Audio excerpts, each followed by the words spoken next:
long time ago, I was the annoying kid that would follow the old blues guys around and ask them questions.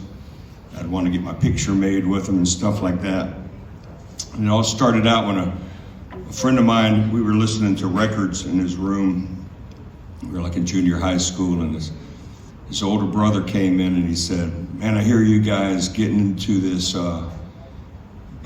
Dwayne Allman and getting into this Johnny Winter, and getting into this Cream music." He said, "There's a guy you got to go see, because he's the one they're all getting it from."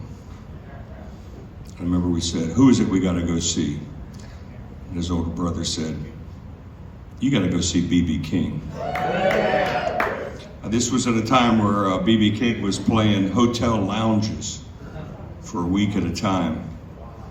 I mean, imagine going to see B.B. King at a little hotel bar. I'd go every night if I could for the rest of my life. But he was, because he hadn't done any of the like TV commercials or anything yet, or hadn't even been on Sanford and Son yet. Y'all might remember when he was on Sanford and Son. That was cool. Him and Red Fox, they were old friends from back in the day. And anyway, BB was playing at the hotel down near where I grew up in South Florida. He was playing in Miami Beach at a hotel called the Marco Polo Hotel. He was playing in the lounge for a whole week. And the name of the lounge was, I keep this in mind, this is the early 70s, so this was a perfectly normal name for a nightclub back then. The name of the bar in the hotel was called the Swinger Lounge. Man, this place had carpet on the floor. It was like that thick. Orange. Yeah, and I think it was turquoise green.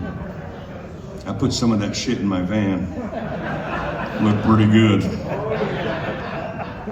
Anyway, so B.B. King was playing at the Swinger Lounge, and whoever played for a week at the Swinger Lounge had to do something. I'm sure the bands hated this, but every Saturday they did what's called a teen matinee. And they shut down the bar, and teenagers could come in there and hear, one week it might be B.B. King, and the next week it would be Eddie Harris, and the next week it would be, somebody in the jazz and blues world. But they had to do a teen matinee on Saturdays, and I'm sure they hated it. So my dad loaded up the station wagon, took us all down there to see this guy that was supposed to be the man, You know what? He was the man. And I sat right there at the front table, and he blew our minds, and all of a sudden I could see where Peter Green and Dwayne Allman and Johnny Winter, I could see where they were all getting it from, seeing the real thing.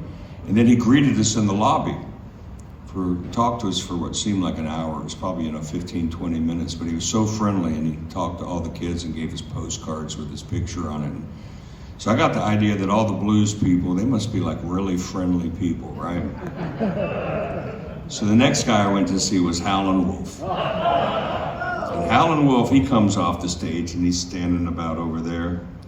And he had just done an amazing set of hardcore blues, Chicago blues. He had Hubert Sumlin on guitar. And he had the late great Eddie Shaw on saxophone, and I think S.P. Leary was in the band at the time. And man, he blew our minds. And I figured, Mr. King was so friendly. Mr. Wolf, he must be a really friendly guy, too. So I'm going over there I'm going to go meet Howlin' Wolf, because Mr. King was so nice. Mr. Wolf must be nice, too. So here I am, 1972. I was 15 years old. You do the math. And I'm walking towards Howlin' Wolf. Same age as me. And the closer I got to him, the bigger and meaner he looked. And I chickened out. I went and got a Coca-Cola instead. I never got a chance to meet Howlin' Wolf.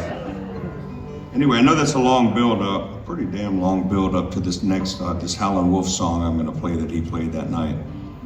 But every night I like to mention some of the men and the women that came up with this music in the first place. Give them the respect they deserve. Can you dig it? So anyway, here's a song Wolf did that night.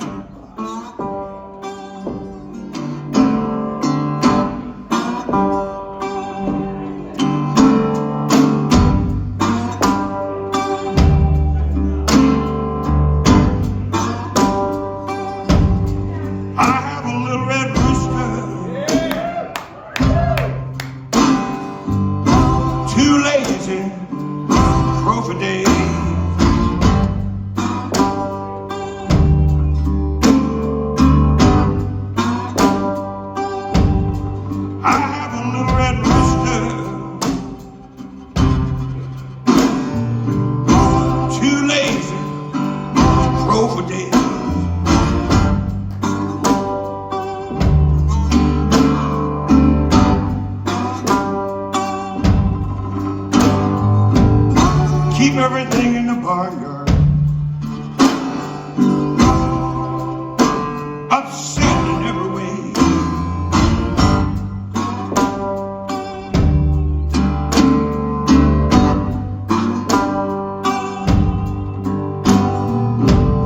Dogs begin to bark. Hounds begin to howl.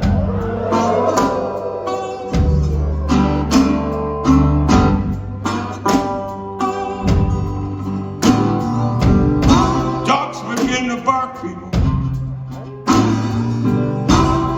Hounds, they begin to howl. Come on.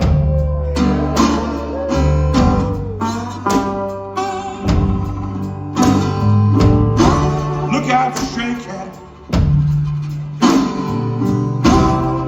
Little red roosters.